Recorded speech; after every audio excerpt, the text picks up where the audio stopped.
할렐루야. 네, 오늘 사르밧 과부에 대한 이야기입니다. 아마 여러분들 많이 들어봤을 법한 본문의 이야기고 아마 여러분들이 그렇게 어렵지 않은 본문이라 생각되는데요. 오늘 이 본문을 나누면서 우리에게 정말 희망이 되고 소망이 되는 분이 누구시고 또 우리가 이 세상을 어떻게 살아가야 하는지 그런 것을 다시 한번 확인하는 그런 시간이 되길 바랍니다. 네, 아이스 브레이크 하나 하겠습니다. 네. 제가 TV를 이렇게 보고 있는데 제가 이제 뉴스를 보고 저희 집이 이제 KT인데 이제 뉴스를 이제 돌리다가 그 뉴스와 채널과 채널 사이에 그 홈쇼핑을 하더라고요. 이렇게 그래서 돌렸는데 때마침 에어프라이기를 파는 겁니다. 저희 집에 없거든요. 그래서 희한하게 눈길이 가더라고요. 그래서 근데 이렇게 보다가 저의 마음을 정말 설레게 하는 게 두 가지가 있었는데 첫 번째는 그 에어프라이기가 너무 고구마를 잘 삶는 게 아니죠. 잘 구워온 게 너무 맛있게 보였고 두 번째는 시간이 임박했다는 겁니다. 지금 아니면 살 수 없다 하더라고요. 굉장히 초조하더라고요. 한 3분인가요? 굉장히 초조해지면서 3분 동안 많은 고민을 했습니다. 과연 이거 사야 되는 것인가? 아내는 이제 아이들 재우러 들어갔고 저 혼자 이제 보고 있었거든요. 수많은 고민을 했습니다. 과연 이것이 우리 가정에 도움이 될 것인가? 샀을까요? 안 샀을까요? 네, 1분을 남겨놓고 샀습니다. 에어프라이기가 유리로 된 에어프라이기인데요. 감동이 되는 게 설거지할 때 편하다 하더라고요. 그래서 환경오염이 나오지 않는 유리 에어프라이기를 샀거든요. 너무 가슴이 설레더라고요. 산 이후부터 배송이 오기까지 너무 설레고 오매불망 주님이 기다리는 게 아니라 에어프라이기가 너무 기다려지더라고요. 그냥 이걸 어떻게 요리를 해 먹어 버릴까 아마 그런 설렘이 있으면서 그러면서 드는 생각이 왜 주부님들이 리모컨을 들고 홈쇼핑을 보는지 그제야 깨달았습니다. 오늘 말씀에 의하면 내가 이제야 이것이 왜 좋은지를 알겠다라는 생각이 들더라고요. 여러분들도 저와 비슷한 마음이죠? 예, 그게 좋은 것도 있지만 시간이 임박하면 이상하게 초조한 마음이 들면서 사야 될 것 같은. 예. 그러면서 한 주간 그 에어프라이기를 기다리면서 굉장히 제 마음에 들뜬 마음이 계속 들었습니다. 그러면서 또 드는 생각은 이 설레고 기대되는 마음이 과연 내가 이 에어프라이기 하나 때문에 이렇게 설레고 기대가 되는데 내 삶에 설레고 기대가 될 만한 또 다른 이유가 있을까? 요 근래에 그렇게 설레고 되었던 적이 없거든요. 근데 그 에어프라이기 하나만으로 그 한 주간이 너무 기대가 되는 정말 그 설렜던 그 순간인데 여러분 한번 삶을 돌아보십시오. 여러분들은 과연 어떤 것을 설레하고 있고 어떤 것을 기대하고 살아가십니까? 뭐 홈쇼핑일 수도 있고 아니면 뭐 다른 쇼핑일 수도 있고 다른 뭐 사람일 수도 있고 여러 가지가 우리를 설레고 기대하는데 그런데 만약 우리가 이 설렘과 기대가 없으면 우리가 드는 생각이 뭐냐면 죽는 것이 사는 것보다 낫다라는 생각이 들 때가 있다는 겁니다. 그러니까 우리가 인생에 대한 기대와 소망이 없으면 그냥 죽는 것이 사는 것보다 낫다라는 마음이 든다는 것이죠. 그래서 구체적으로 이걸 생각해 보면 한 세 가지 정도가 되는데 죽는 것이 사는 것보다 낫다라는 생각이 드는 그 세 가지 중에 한 가지가 뭐냐면 내 인생이 너무 비관적일 때입니다. 그러니까 건강도 잃고요, 뭐 재산도 잃고 사람도 잃었을 때 우리가 보통 인생에 대한 비관이 들게 됩니다. 인생에 대한 비관은 저와 여러분들의 살아온 세월을 생각하면 우린 다 분명히 가지고 있습니다. 한 번쯤은 이 비관적인 생각을 해보았을 것입니다. 인생에는 네 가지가 있다고 하죠. 희, 노, 에, 라. 희가 뭡니까? 기쁨이죠. 노가 뭐죠? 분노죠. 에는 뭡니까? 에? 사랑요? 사랑. 다시 한번 기회를 드리겠습니다. 애가 뭐죠? 슬픔입니다. 락이 즐거움이죠. 그런데 우리 삶을 되돌아보면 이 희, 락은 빠지고 이 노, 애만 있는 것 같죠. 그러니까 노여움과 슬픔만 있는 것이 꼭 우리 인생인 것 같습니다. 오늘 여러분 아침에 일어나면서 상쾌한 봄의 아침이다라고 기지개를 펴면서 기뻐하신 분 계신가요? 네, 네, 아멘입니다. 일어나면서 할렐루야, 하나님께서 저에게 오늘도 하루를 허락해 주셨습니다. 하나님을 찬양합니다. 이런 모범적인 성도분이 있다면 정말 제가 그렇게 닮고 싶습니다. 제가 오늘 새벽에 일어나면서 하나님 새벽에 또 저를 깨워주시네요. 기쁜 마음으로 새벽 기도로 가겠습니다. 그래서 막 뛰어갔을까요? 왜 아니라고 생각하십니까? 저도 가끔씩 그런 삶을 살 때가 있습니다. 저를 어떻게 보시고 그런 경우도 있지만 그렇지 않은 경우가 있다라는 거죠. 그래서 우리의 인생은 뭔가 기쁘고 즐겁고 희락이 있는 인생이보다는 노염과 슬픔이 가득한, 그래서 우리의 인생에 대해서 비관적이게 된다라는 거죠. 그러면 죽는 것이 사는 것보다 낫다라는 생각이 들 때가 있겠죠. 두 번째는요, 상대적인 박탈감을 느낄 때입니다. 여러분, 남의 떡이 커 보입니까? 작아 보입니까? 남의 자식이 잘 돼 보입니까? 내 자식이 잘 돼 보입니까? 네, 예. 좋은, 우리 한석봉 어머니와 같은 분이 계시네요. 네. 신사임당 같고, 좋습니다. 화목한 가정, 복되어라 우리 가정인 것 같습니다. 하지만 내 자녀보다 남의 자녀가 더 커 보이는 그런 상대적인 박탈감을 우리가 가질 때가 있는 것 같습니다. 그러니까 내 인생을 다른 사람과 비교해 보면 좀 뭔가 초라해 보인다라는 거죠. 비교 의식에 우리가 참 매몰되어 있는 것 같습니다. 저도 이제 어렸을 때 이제 이런 경험이 있는데 제 꿈이 있었습니다. 제 꿈이 뭘까요? 초등학교 1학년 때는 대통령이었습니다. 초등학교 2학년 때는 우주비행사죠.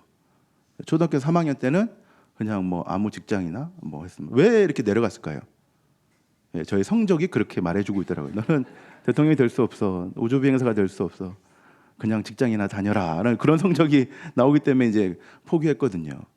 여튼 제가 꿈이 뭐였냐면 집이 어렵다 보니까 중학교 때 어렵다 보니까 그 공과금을 제때 내는 게 꿈이었습니다. 그러니까 휴대폰비 제때 내고 공납금, 분납금이라 하죠. 그 학교에 1년에 4번 내는 거, 제때 내는 거, 수도세 제때 내는 거, 전기세 제때 내는 거. 이게 저의 꿈이었습니다. 놀라지 마시고 진짜 제 꿈이었습니다.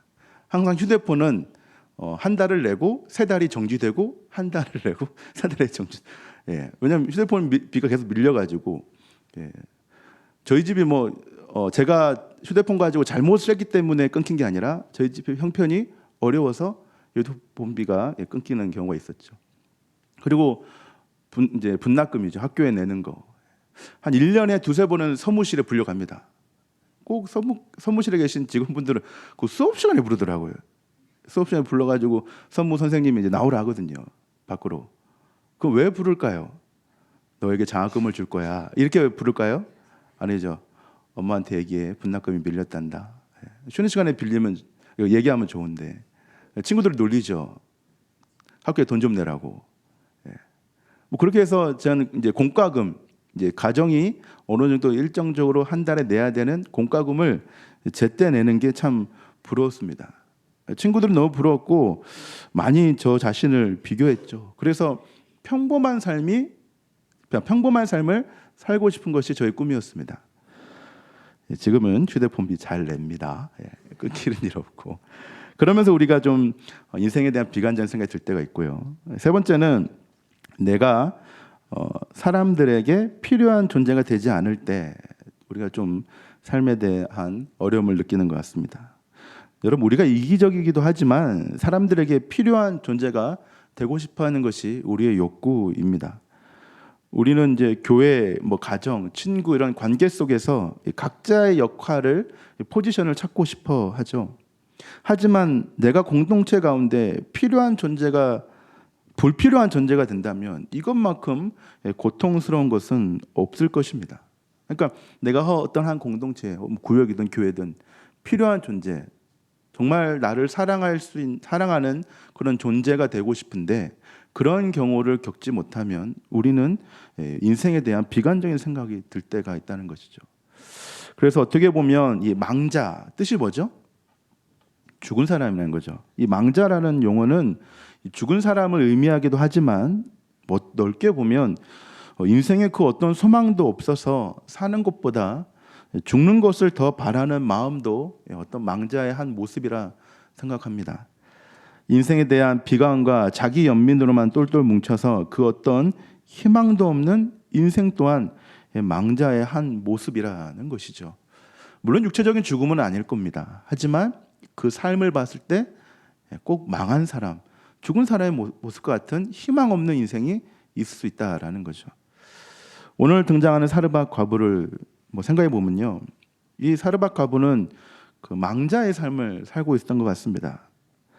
12절에 보면요, 나와 내 아들을 위하여 음식을 만들어 먹고 그 후에 죽으리라 합니다. 그러니까 과부는 삶의 그 어떤 희망과 소망도 없는 죽는 것이 사는 것보다 낫다고 생각한 상태, 그런 상태로 지금 엘리야를 만나게 된 것이죠. 굉장히 비관적인 상황이죠. 두 번째로는요, 사르밧 과부는 자기 연민과 남에 대한 비판으로만 가득한 상태입니다. 18절에 보면요, 엘리야에게 이렇게 얘기합니다. 당신이 나와 더불어 무슨 상관이 있기로 내 죄를 생각나게 하고 또 내 아들을 죽게 하려고 내게 오셨나이까. 그러니까 남에 대한 비판, 자기에 대한 비판, 이러면 가득한 상태죠. 그러니까 과부는 소망도 없고 자기 연민에 빠져 있는, 거의 죽어 있는 상태, 어떻게 보면 죽는 것이 사는 것보다 나은 그런 삶을 살고 있는 상태입니다. 재기 불가능인 것이죠. 이러한 과부에게 소망과 희망을 찾는다? 어불성설입니다. 만약 여러분들이 이 과부 옆에 있다고 한다면 여러분들은 어떤 말을 하고 싶으십니까? 힘내세요. 언젠간 이겨낼 겁니다. 같이 기도합시다. 근데 생각해 보면요, 아주 평범한 말로는 이 그녀에게 어떤 위로도 주지 못할 것입니다. 쉽지 않은 상황이기 때문이죠. 여러분, 우리가 너무 힘들 때 옆에서 힘내라 하면 힘 나던가요? 물론 그 말이 참 감사한 말이기도 하지만 그 말을 듣고 곧바로 힘이 나지는 않습니다. 어렵죠. 그런데 이 사르밧 과부의 결론을 먼저 말씀드리면요, 이 여인은 결국 이 모든 어려움을 이겨내고 소망을 발견합니다. 그 구절이 바로 24절입니다. 여인이 엘리야에게 이르되 내가 이제야 당신은 하나님의 사람이시요 당신의 입에 있는 여호와의 말씀이 진실한 줄 아노라 하니라. 과부의 삶의 결론은 이겁니다. 변하게 된 거죠. 희망 없는, 소망 없는 그 덧없는 인생이 이렇게 변하게 되었습니다. 어떻게 이런 고백을 할 수 있게 되었을까요? 어떻게 절망 가운데서 이 사르밧 과부는 하나님에 대한 신뢰와 이 말씀의 진실함을 발견할 수 있게 되었을까요? 사르밧 과부의 이 삶을 하나하나씩 좀 구체적으로 자세히 살펴보면요, 먼저 이 과부에게는 첫 번째 어려움이 있었는데요, 그것은 정확히는 모르겠지만 정황상 경제적인 어려움은 있었던 것 같습니다. 그녀가 가진 마지막 전 재산은 뭐였습니까? 곡식 한 움큼과 기름 조금입니다. 한 끼의 식사 양치고는 굉장히 작은 양입니다. 이거 가지고 그 과부와 아들이 먹을 수 있겠다? 아니죠. 불가능합니다. 굉장히 작은 양인 것이죠. 식사를 할 수 없는 양입니다. 그래서 어떻게 보면 이것은 인생의 마지막을 장식하는 의식처럼 보입니다. 과부가 말한 것처럼 이거 먹고 그냥 아들하고 죽겠다라는 것이죠. 이거 먹고 내가 힘내서 더 열심히 살아야 되겠다, 이게 아니라 그냥 이거 먹고 그냥 죽으려고 합니다라고 그만 이별하고 싶어하는 마음이 과부의 마음에 가득한 것이죠. 그래서 이러한 그녀에게 들었던 마음은 자포자기일 겁니다. 어려움을 이겨내기보다는 포기하고 싶은 마음, 모든 것을 다 내려놓고 싶어하는 마음이 있던 것이죠. 그런데 이렇게 죽고자 하는 마음, 이거 먹고 그냥 이거 조금의 양이지만 이거 먹고 죽겠다는 이 과부의 마음이 꼭 그 말처럼 타조 효과라는 말이 있는데요. 타조 세대 혹은 타조 효과라는 말이 있는데 이게 무슨 말이냐면요, 타조는 맹수가 나타났을 때 몸을 피하지 않고 모래에 파묻는다라고 합니다. 그러니까 사르밧 과부의 모습이 뭔가 인생의 어려움을 맞닥뜨려서 그것을 극복하자, 이게 아니라 죽음으로써 이 어려움을 회피하고 싶고 도망가고 싶은 것이죠. 마지막 음식을 먹고 자식과 함께 죽으려고 하는 모습. 이것은 인생에 대한 회피이자 도망입니다.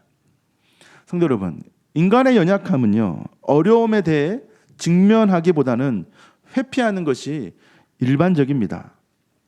여러분, 포기는 멋을 때 쓰는 말이라고 합니까? 네. 감사합니다. 네. 우리 황용희 고사님께서 정확하게 말씀해 주셨습니다. 포기는 배추 살 때 쓰는 말입니다. 진리죠. 네. 틀리진 게 아닙니다. 정확합니다. 그런 표현이라고 하지만 어떻게 보면 어려움을 세는 표현이기도 합니다. 우리는요, 어려움만큼 포기하고 싶어 합니다. 비겁함이 아니라 처절함이겠죠. 그러니까 어려움이 다가와서 이것을 맞닥뜨려서 하는 것보다 포기하고 싶죠. 그래서 이 포기는 어려움과 비례되는 것 같습니다. 우리가 그렇게 인생을 정말 다이나믹하게 스펙타클하게 이겨내면서 살아간다? 참 저의 삶을 봐도 그런 삶이 많이 없었던 것 같습니다. 자, 이렇게 어려움 가운데 있는 이 과부에게 누가 찾아옵니까? 엘리야가 찾아옵니다. 그런데 엘리야를 잠깐 보면 조금 물론 하나님의 말씀을 받아서 사르밧 과부에게 갔지만 발언을 보면 그러니까 아무것도 모르는 과부의 시선으로 보면 좀 엘리야가 눈치 없게 보입니다. 이 가루 한 움큼과 기름 가지고 누가 누굴 먹으려고 했습니까? 자기하고 아들하고 먹으려고 했죠. 근데 엘리야가 나타나서 뭐라 합니까? 먼저 그곳으로 나를 위하여 작은 떡 한 개를 만들어 내게로 가져오고 그 후에 너와 내 아들을 위하여 만들라. 어떻게 무슨 그 곡식가루가 한 포대 되는 것처럼 얘기하죠. 엘리야가 이 한 움큼 가지고 나 떡 한 조각 만들고 나머지 너희 먹어, 이거죠. 만약 여러분들이 힘들어서 죽겠는데 제가 여러분들이 신방 가서 집사님 권사님 밥 좀 주세요 이러면 어떻게 하실 거예요? 그 흥부 놀부처럼 밥 주걱으로 다 때리시겠습니까? 사람이 눈치가 있어야죠. 힘들어 하는데 밥 좀 주세요가 아니라 어떻게 됩니까? 밥을 사드려야죠. 이게 보통 우리가 생각하는 상식입니다. 어떻게 보면 엘리야의 이 요청이 비정상적인 상황 가운데서 극단적인 선택을 하려는데 또 비정상적인 말을 들어야 하는 그런 상황이라는 거죠. 그런데 사르밧 과부는 다른 이유 없이 그냥 엘리야의 말대로 합니다. 엘리야의 말대로 그 곡식을 만들어서 드리지만 이것은 하나님의 말씀에 대한 신뢰이기보다는 어떤 자포자기의 어떤 연장선상이라고도 할 수 있습니다. 그러니까 이래 죽나 저래 죽나 반신반의한 마음이 사르밧 과부에게 있었던 것이죠. 왜 이 지금 상태가 반신반의일까? 뒤에 제가 정확히 말씀드리겠습니다. 하지만 지금 이 곡식을 대접하는 이 과부의 마음에 온전한 기쁨과 승리는 지금 없다라는 거죠. 여하튼 우여곡절 끝에 경제적인 어려움, 즉 궁핍함에서 벗어날 수 있었습니다. 어떻게 됐죠? 비가 오기 때까지 그 기름과 곡식이 마르지 않았습니다. 엘리야의 말대로 하니 당장의 이 경제적인 어려움에서 궁핍함에서 벗어날 수 있었습니다. 굉장히 기뻤겠죠. 그런데 이 과부의 어려움은 여기서 끝나지 않습니다. 두 번째 어려움이 찾아오죠. 어떻게 됐습니까? 자신의 이 자녀가 병들어 죽게 됩니다. 그러니까 이제 경제적인 상황을 넘어서 생명의 위협까지 받게 된 것이죠. 여러분 산 넘어 산을 뜻하는 첩첩산중, 설상가상, 그리고 여러분 전호호랑이란 말 아십니까? 제가 이번에 조사하면서 알았는데 전호호랑이 뭔지 아십니까? 앞에는 호랑이, 뒤에는 여우가 있다, 늑대가 있다는 뜻인데 이 첩첩산중이나 설상가상이나 전호호랑 이 말의 공통적인 결과는요 도저히 할 수 없다는 거죠. 제게 불가능한 상태라는 겁니다. 그러니까 산 넘어 산인 것이죠. 여러분 가끔씩 우리가 생각해 보면 하나님께서 너무하다라고 느껴질 때가 있지 않습니까? 제일 어려운 것은요 맞은데 또 맞는 것이고 상처난데 소금 뿌려지는 것입니다. 한 개도 어려운데 두 개, 세 개가 몰려오면 이건 진짜 죽으라는 것입니다. 경제적인 것은 그렇다 치더라도 자신에게 남아있는 이 혈육, 유일한 재산인 이 아들이 이제 죽게 됩니다. 부모의 마음은 어땠을까요? 이 과부의 마음은 어땠을까요? 아들이 죽게 되었을 때. 차라리 죽으면 내가 죽어야지. 왜 하나님 나의 귀한 자식을 데리고 가는 것입니까? 라고 하나님께 반문할 수 있지 않을까요? 여러분, 자식을 키우실 때 자식이 아프면 대신 아파하고 싶은 마음이 들지 않습니까? 저도 그런 사건이 있는데 제 첫째 아이가 키즈 카페에 놀다가 넘어져가지고 탁자에 이마가 이렇게 찍힌 적이 있습니다. 그래가지고 이게 너무나 세게 찍혀가지고 뼈가 드러날 정도로 이렇게 찢어졌었는데, 근데 제가 그때 피가 철철 나는 아이를 보고 정말 이 마음이 들었습니다. 이게 아이를 보면서 이 고통이 나의 고통이 되었으면 좋겠다. 차라리 내가 찢어졌으면 좋겠다라는 그 마음이 막 제 마음에 굴뚝같이 들더라고요. 그러니까 자녀의 고통을 볼 수 없는 게 부모의 마음입니다. 그런데 이 여인이 그런 아픔을 지금 겪고 있다라는 것이죠. 소망과 희망이 없는 망자가 아니라 이제 죽음까지도 경험하게 된 진정한 망자가 이 사르밧 과부의 모습입니다. 성도 여러분, 이쯤 오면 앞에 말씀드린 것처럼 하나님을 원망하고 싶지 않으십니까? 우리는 때로 불평합니다. 하나님, 왜 저만 이렇게 겪는 고난일까요? 큰 것을 바라는 것도 아닌데 그저 이 세상 평범하게 사는 것이 저의 소원인데, 하나님, 제가 그렇게 큰 걸 바라는 것은 아닌데 왜 저만 이렇게 힘든 어려움을 겪어야 하는 걸까요? 이렇게 하나님 앞에 우리는 반문합니다. 사르밧 과부도 이렇게 외쳤겠죠. 하나님, 당신과 내가, 엘리야, 당신과 내가 무슨 상관이 있길래 내 죄를 생각나게 하고 내 아들을 죽게 합니까? 사르밧 과부도 이렇게 외칩니다. 이것은 내 아들이 죽게 된 것이 나의 죄 때문이고 내 잘못 때문입니다 라는 그런 말이겠죠. 우리도 가끔씩 생각합니다. 지금 나의 어려움은 나의 잘못이고 나의 죄 때문은 아닐까라는 그런 생각을 합니다. 그런데 성도 여러분, 만약 지금 우리가 겪는 어려움이 나의 잘못이고 나의 죄 때문이라고 한다면 우리는 매일 매 순간 어렵고 힘들어야 합니다. 그 어떤 한순간도 기쁨과 희망이 없는 그런 상태여야 할 것입니다. 저도 하나님께 묻습니다. 하나님, 사역을 하는 게 제가 왜 이렇게 힘들어야 할까요? 저도 남들처럼, 사역을 하지 않는 사람들처럼 가족들과 여가 생활도 즐기고 여유롭게 또 평범하게 살고 싶은데 저는 그렇다 치더라도 왜 가족들까지 이렇게 고생해야 하는 걸까요? 라고 물을 때가 있습니다. 이렇게 하나님께 질문을 하면 답을 찾지 못합니다. 아직도 왜 힘든지 모릅니다. 여러분, 저나 여러분들이나 우리가 왜 힘들어야 하는지, 왜 이 순간을 지금 겪어야 하는지 아무도 모릅니다. 그런데 성도 여러분, 분명한 것은요, 우리가 고난의 이유는 모르지만 이 고난의 끝과 어려움의 결과는 우리가 안다는 것입니다. 지금 사르밧 과부가 알아야 할 사실은 고난의 이유가 아니라 이 고난의 끝 가운데 역사하실 하나님의 놀라운 은혜의 일들을 바라봐야 한다는 것입니다. 고난의 중간에 있으면 저나 여러분들이나 아무도 모릅니다. 고난의 이유에 대해서 모릅니다. 아니, 죽을 때까지 우리는 모를 것입니다. 하지만 이 고난이 끝난 가운데 우리가 무엇을 얻을지는 지금 우리는 압니다. 그렇기 때문에 우리는 그 고난의 끝을 바라보면서, 고난의 이유는 모르지만 고난의 끝을 바라보면서 힘차게 달려가는 것입니다.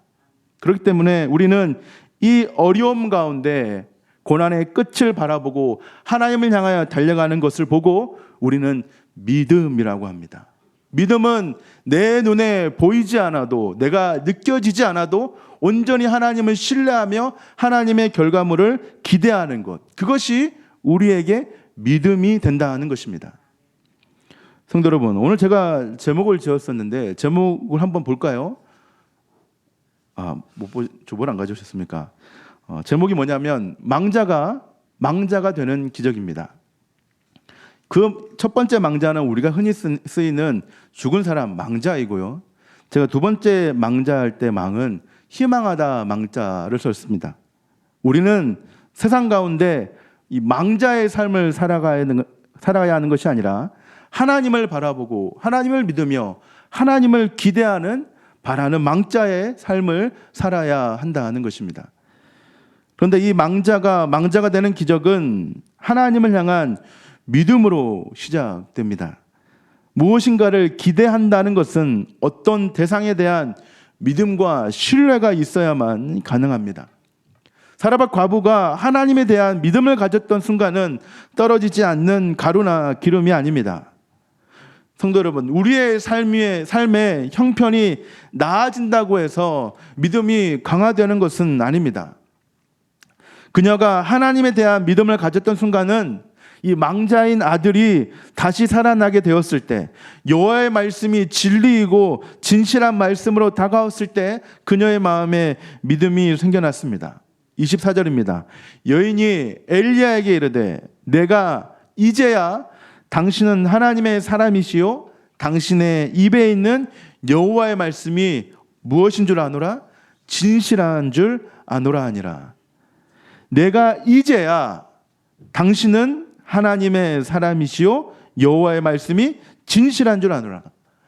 사라밧 과부에게 중요한 것은 하나님, 제 아들이 살아났습니다 라는 것이 아니라 내가 이제야 여호와의 말씀이 진리라는 것을 안다는 것. 지금 내가 계속 고민하고 어려워하는 것이 중요한 것이 아니라 내가 이제야 하나님의 말씀이 나의 모든 문제를 해결해 주실 것입니다 라는 그런 믿음의 고백을 안 것이 사라밧 과부에게 중요하다라는 것입니다. 성도 여러분, 지금 나의 문제를 해결하는 것은 나의 적금 통장이 한 장 한 장 채워지는 것이 아니라 우리에게 주신 그 하나님의 말씀을 한 장 한 장 읽어 내려갈 때 우리의 문제 해결의 시작을 우리는 경험할 수 있을 것입니다.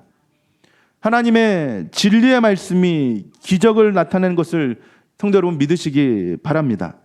나의 방구석에서 읽는 말씀 한 장이 지금 저와 여러분들의 모든 문제를 해결할 수 있는 힘이 된다는 것입니다.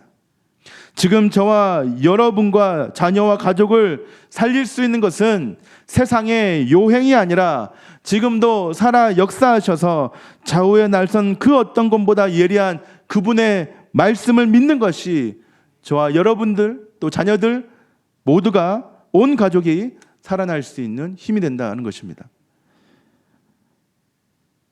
사라밧 과부는 내가 이제야 주님을 보리라, 내가 이제야 주님의 말씀을 믿노라 라고 결단하고 행하였습니다. 사랑하는 성도 여러분, 여러분들도 또 저도 똑같이 고백해야 됩니다. 하나님, 제가 이제야 하나님의 말씀이 저에게 힘이 된다는 것을 알았습니다. 하나님, 제가 이제야 하나님의 말씀을 읽어야 나의 모든 문제가 해결된다는 것을 알았습니다. 하나님, 이제 제가 하나님의 말씀을 펼치겠습니다라는 그런 결단과 행함이 저 여러분들에게 있어야 한다는 것입니다. 말씀 마무리하겠습니다. 제일 첫 구절인 8절과 제일 마지막 구절인 24절에 공통된 단어가 있습니다. 그것은 바로 여호와의 말씀입니다. 엘리야에게 여호와의 말씀이 임하여서 하나님이 기적을 베풀러 사라밧 과부에게 갔고요. 그리고 마지막에는 사라밧 과부의 입에서 여호와의 말씀이라는 단어가 선포되었습니다. 기적이 일어나지 않는 것은 어떻게 보면 말씀이 우리 가운데 희귀하였기 때문입니다.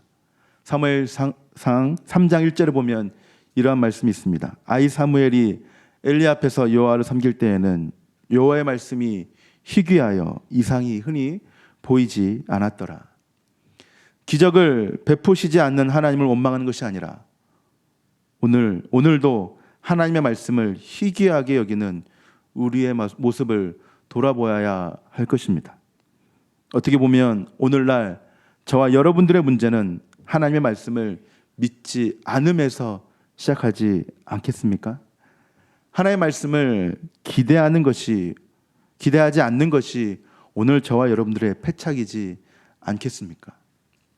얼마나 하나님의 말씀을 바라고 기대하고 있으십니까?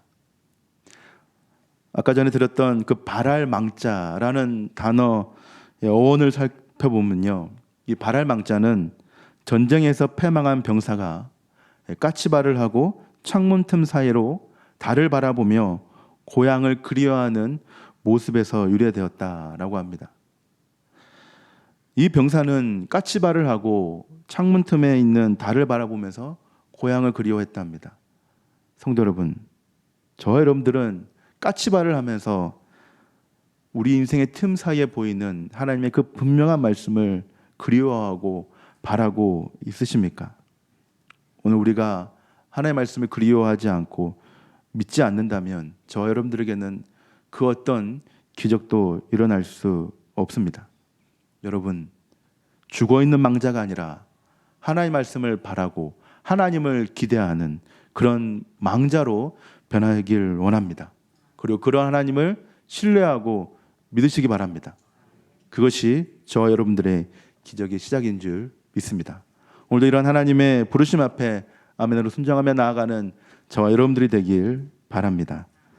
아멘. 우리 찬송하시겠습니다. 찬송가 200장 찬송하시겠습니다.